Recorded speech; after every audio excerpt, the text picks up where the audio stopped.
నేను మీ paediatrician doctor రూప.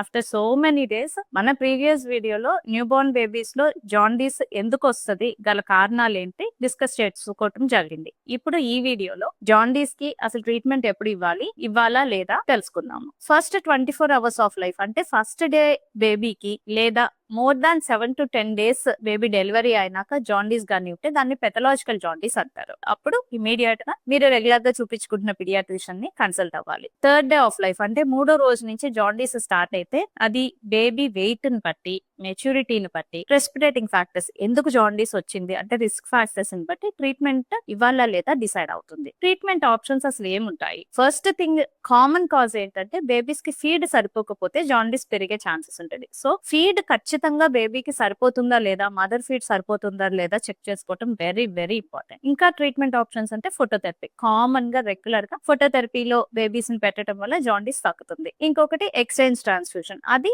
అవసరమా కాదా దాని గురించి మీ పిడియాట్రిషియన్ మీకు అవసరం అనుకుంటే ఎక్స్ప్లెయిన్ చేస్తారు. మెయిన్ థింగ్ ఏంటి అని అంటే ఎటువంటి డౌట్ ఉన్నా, అంటే బేబీస్ స్కిన్ ఎల్లోగా ఉన్నా, ఐస్ ఎల్లోగా ఉన్నా, యూరిన్ ఎల్లోగా ఉన్నా, రిస్క్ ఫ్యాక్టర్స్ ఏమన్నా ఉన్నా, ఇమీడియట్ గా ఏది డౌట్ ఉన్నా మీరు రెగ్యులర్ గా చూపించుకుంటున్న పిడియాట్రిషియన్ ని కన్సల్ట్ అవటం very very important. Okay, thank you.